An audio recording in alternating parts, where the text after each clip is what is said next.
I am neither the ripples at the surface of the sea, nor yet the crashing waves.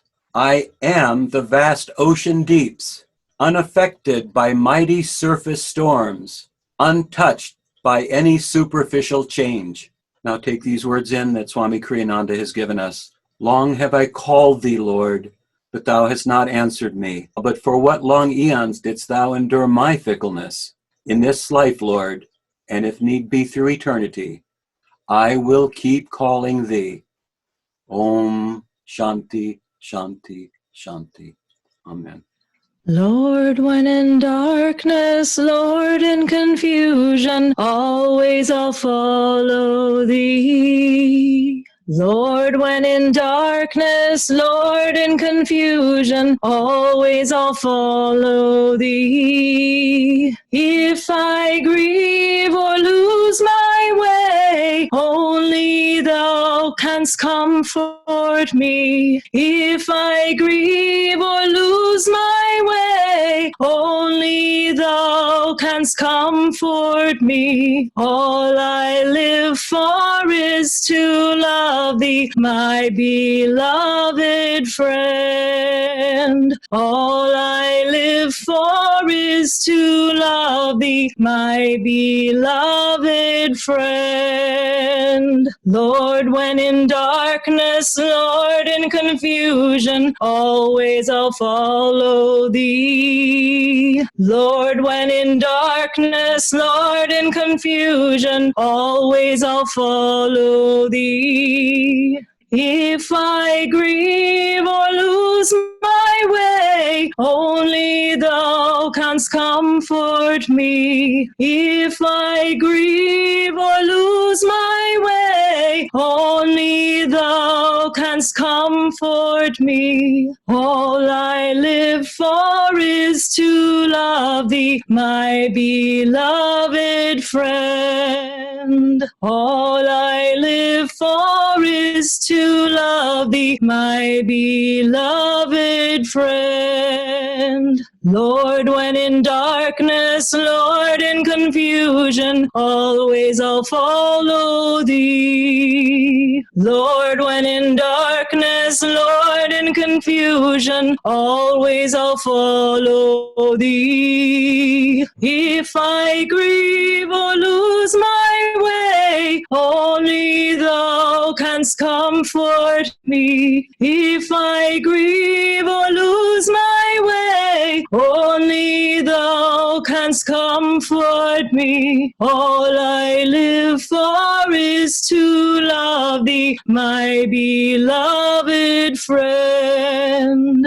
All I live for is to love thee, my beloved friend. Lord, when in darkness, Lord, in confusion, always I'll follow thee. Lord, when in darkness, Lord, in confusion, always I'll follow thee. If I grieve or lose my way, only thou canst comfort me. If I grieve or lose my way, only thou canst comfort me. All I live for is to love thee, my beloved friend. All I live for is to love thee, my beloved friend. Lord, when in darkness, Lord, in confusion, always I'll follow thee.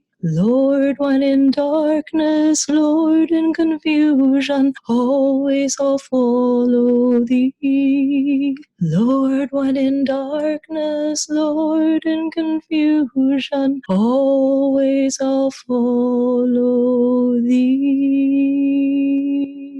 Premdas, I just unmuted you. Well, that's a good description of all of us, even though we may not be unmuted in our communications right now.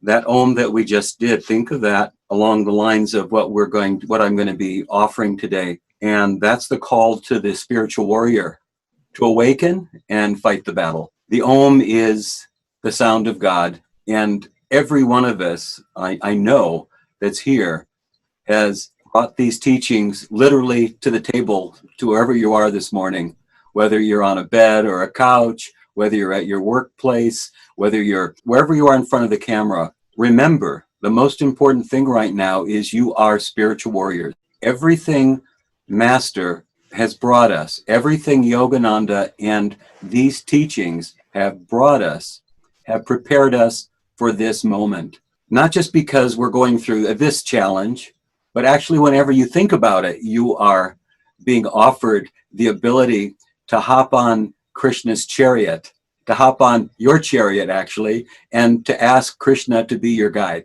In our case, our line of gurus, specifically the power of this great avatar, Paramahansa Yogananda.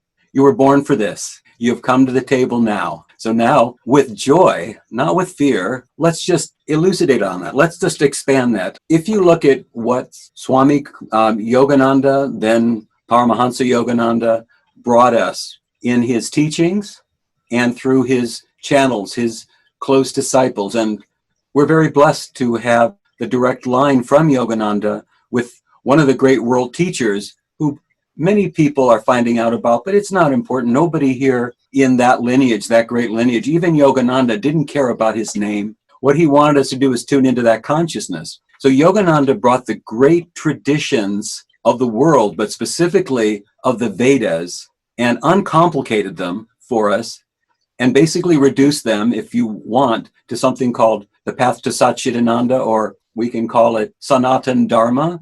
But let's make it even easier, because that's what he did. He made this personal for each one of us, to empower us, to have us waste no more time. He said, the time for knowing God is now. When you get this message, it's now. And he basically reduced that to an expression that Swami picked up on. And Swami's great gift to all of us was the further personalization and even the further simplification of this message. And he said what Master said, high thinking and simple living. Guess what? We're here. We're together.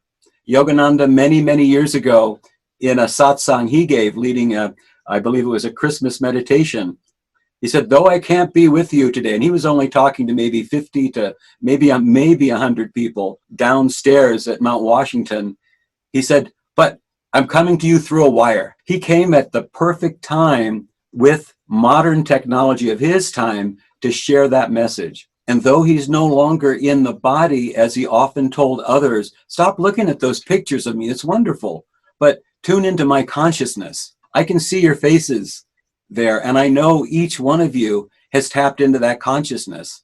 Now, the good news is you haven't tapped into all of it yet. There's more. But wait, there's more. He said you go on until you achieve endlessness. And at the same time, let's go back to the Bhagavad Gita, where that also was a sort of reduction of the Vedas into practical lore, so that the message of God realization could be channeled to those whether they were literate or not.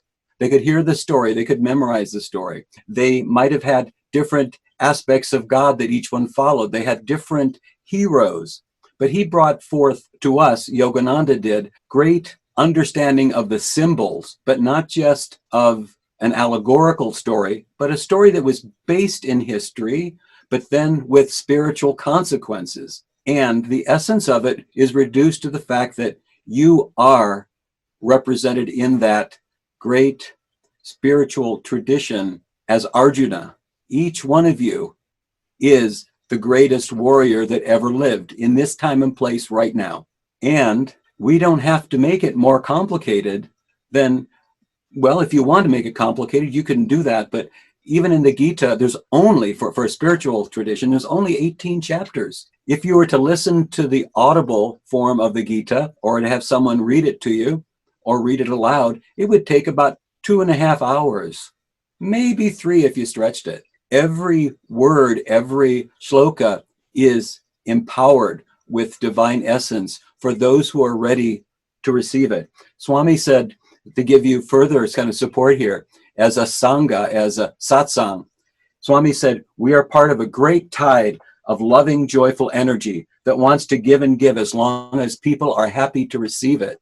Well, you hear in this word, in this explanation of Swami's, loving, joyful energy, happiness, people willing to receive it. Swami again did what Master asked him to do, and that is to bring this teaching, to bring this sustenance, this comfort to all of us, no matter what the time is. But today, the battle has begun. The battle has begun for us as devotees to go further inside on one level through our Kriya technique, through the pranayams that Yogananda gave. And for those of you who aren't Kriyabans yet, you are on the path of Kriya Yoga. Kriya Yoga is a lifestyle. It's a living teaching that utilizes pranayam, hongsa, energization, guru given, which is so key. This is guru given.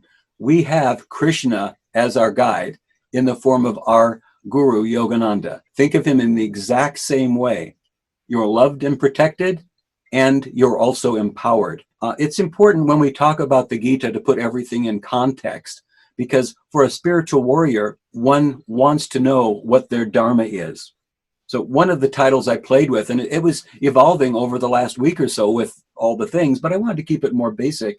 So the spiritual warrior fighting life's ever-present challenge with the sword of pranayam, with dharma, devotion, and most importantly, knowing that it's God's grace. So this talk I actually based mostly on as a reference, chapter 13 of the Gita, which is translated in English a couple different ways. It can be thought of in general by some translators as the field and the field knower. Okay, can you understand? The field is your environment. It's what you're given. And the field knower is your perception of that field. The warrior can't go to battle unless he knows, she knows the battle conditions. So you have to know what is. What is. And wishing, as we learned in the affirmation or we reinforced, won't make it different.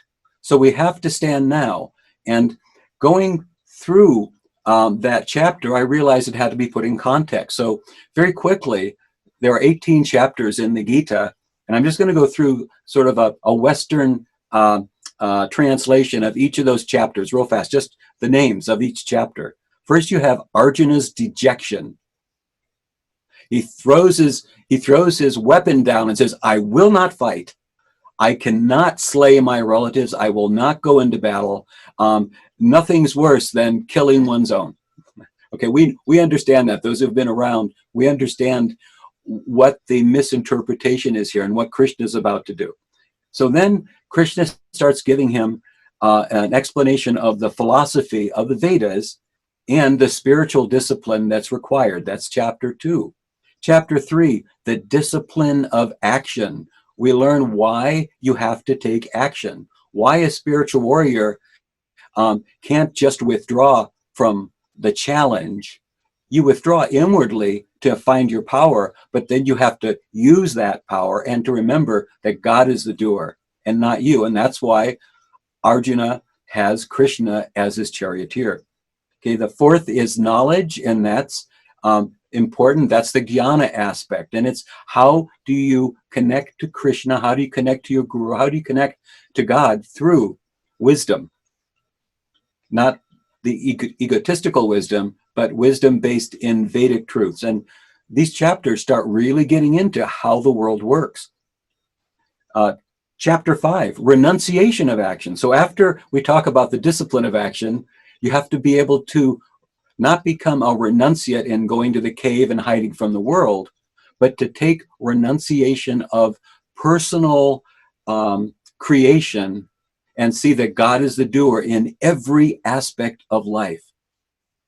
And when you know that, then you know that Krishna is not only leading your chariot, your vehicle, but Krishna, God's aspect as Vishnu, is working through every aspect of your body and your mind.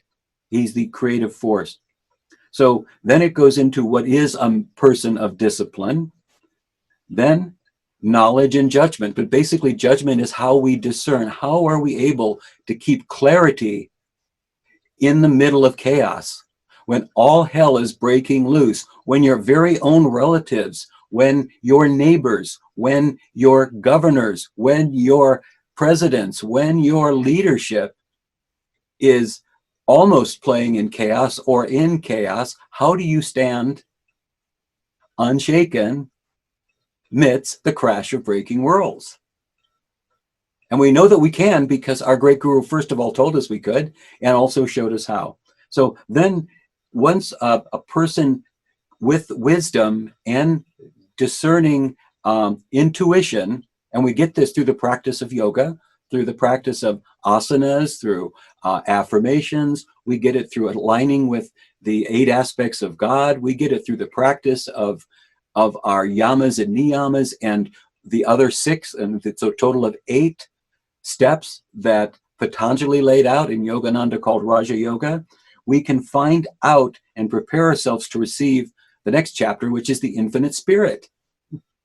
And that's where we start, where Krishna begins to tell Arjuna, you, where the guru begins to tell us the reality of himself and his consciousness.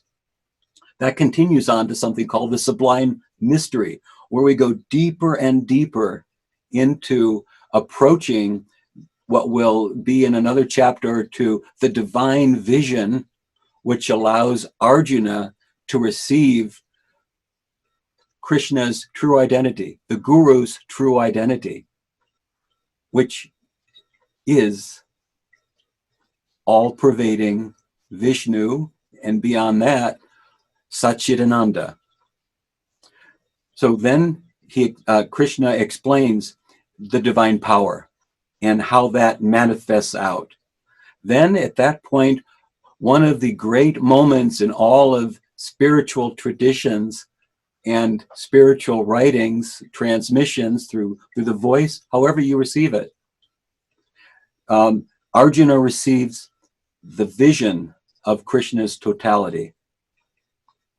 And forgive me, my Indian friends, those who know how to pronounce things, but it's that Vishvaparupa. I can't think of the exactly pronunciation, but it sounds like something out of the 1950s, like a bebop song, right? But it's so much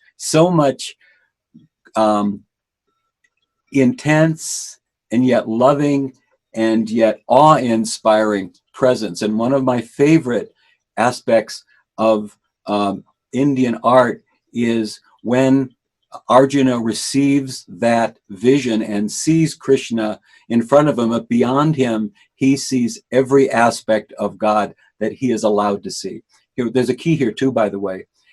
In the revelation that we receive individually as devotees on any aspect of life, it's important to remember there's a trick question that's often asked of students of the Gita, and that is that's about Arjuna and how does Arjuna see Vishnu? And everybody wants to say, oh, he has the divine eye, and you get 50% for that answer.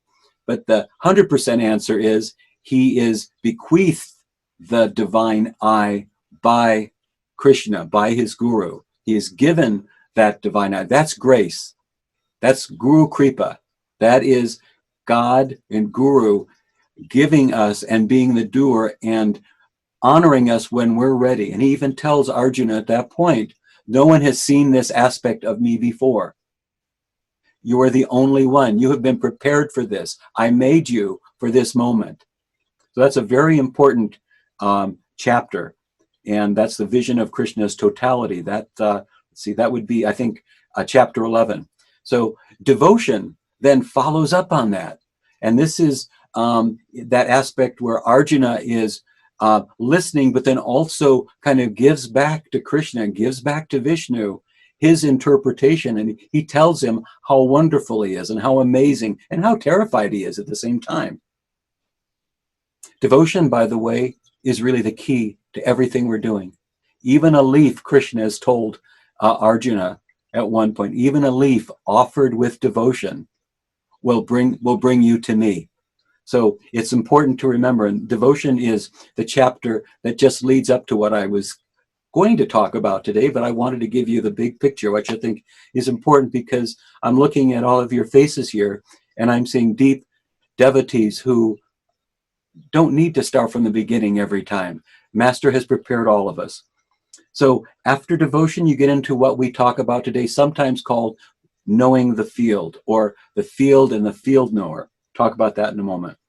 But then we get into the gunas, the true spirit of humanity for each individual, the soul nature. We get into the divine versus the demonic, and then we go further into the gunas and how to apply them. Now, none of these terms are foreign to you.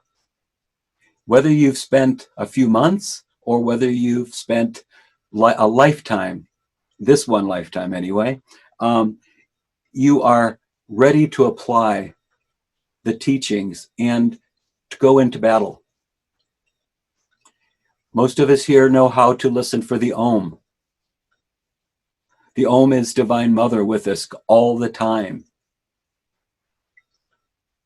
When we follow the Om, we go into the Christ consciousness.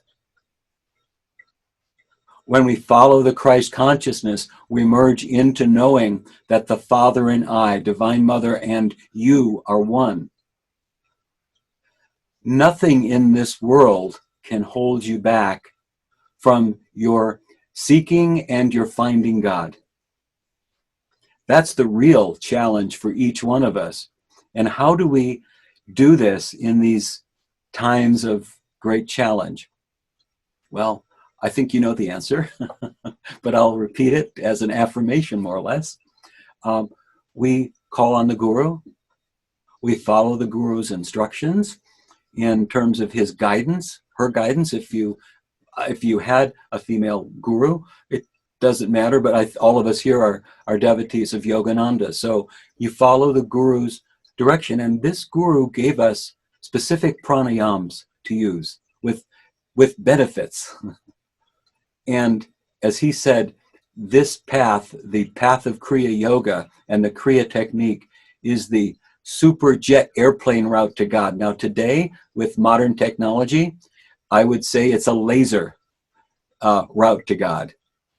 I would say we're dealing with light now, not just someone shouting from the rafters. We're not just getting on an airplane anymore. As Master said many, many times, when someone said, when will I have God? He says, you have him. You have him. You have him. As he said, Master said many times, he's as near as the near and as dear as the dear. For those who think him far away, he said, he is far away. But why do you keep him at a distance when you already have him right in your own heart? So that's kind of the admonition I want to leave you with today, is for those who think God is far away, or that God is not listening or is not available, you have him. You have him in the very simplest, direct way, by tuning into the consciousness of the Guru. And when we get that momentary challenge, that might be 2 seconds, it might be a minute, it could be maybe for 3 months.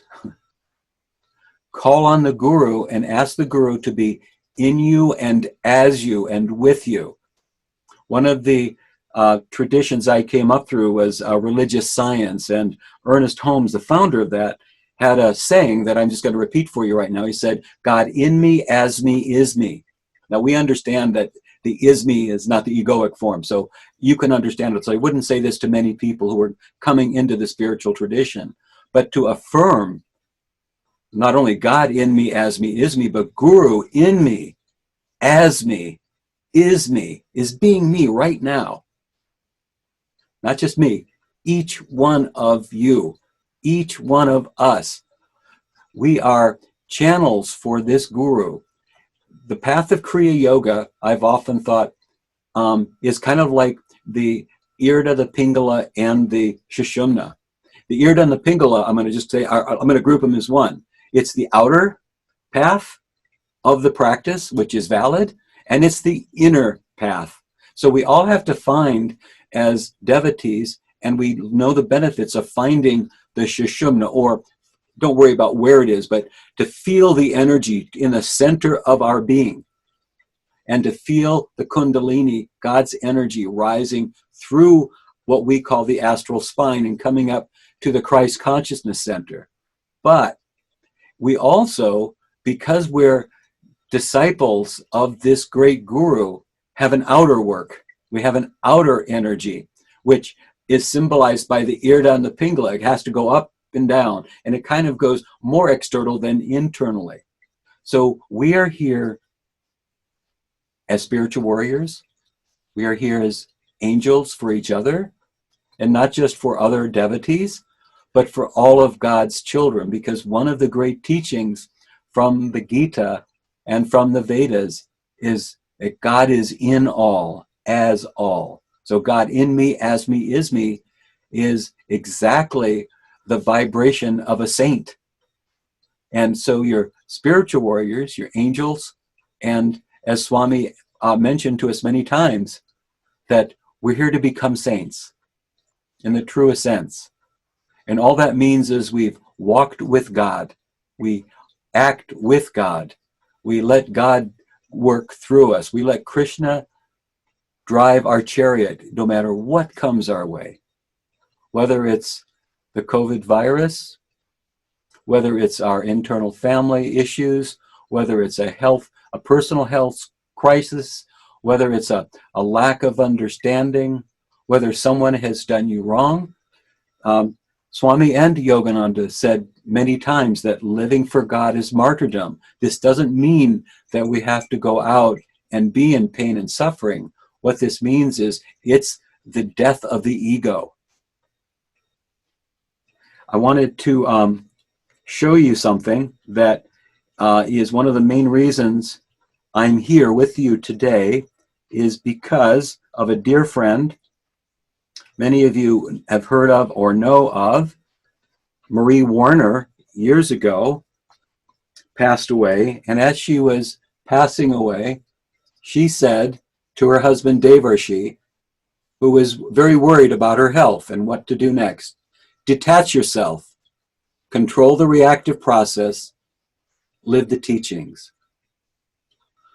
My God, how blessed are we? We don't have to hunt down 10,000 pages to find the truth. We felt the truth. Satchidananda, one of the root explanations of the chit in Satchidananda, is the feeling nature. It's the intuitive nature. Now, we've been presented with great teachings in many, many, many different ways, whether it's through chanting, affirmations, visualization, hearing the sounds, who we hang out with. We have satsang right now. We have sadhana, which we just did together and we do consistently. And we also are serving each other, the 3 S's. We're doing these things and increasing our own ability to know God. That's why it's called self-realization, God realization. So never forget how blessed each one of us is, in that we have this, as Master said, about being a renunciate and a yogi at the end of autobiography. Divine Mother, you've given this yogi a big family. Look around, look at the faces here. These are our support divine angels. You have so many people blessing and praying for each one of us through the bigger Ananda Sangha. Not just here in the United States, not just here at the village, but in India and Italy. Stay in touch with each other. Be warriors and support your fellow Pandava brothers and sisters. Remember the teachings, practice, and most importantly, remember that you have great, great, great blessings. What did Swami say that Master used to say? Just to be here right now means you have what? Let's say it together. Very, very, very, very, very good karma. And don't forget it. So let me just see if there's anything I wanted to conclude with here in the talk part. And no, I think we've said enough. I just wanted to be able to have you remember the blessings. Let's close this part of the time together with a prayer, and then we'll continue after that.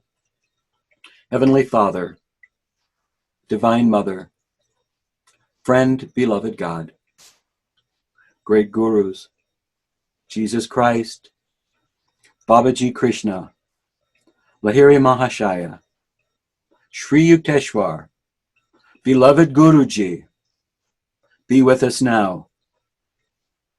Flow through these bodies, these body temples, flow through every thought, through our consciousness in our minds, and fill our souls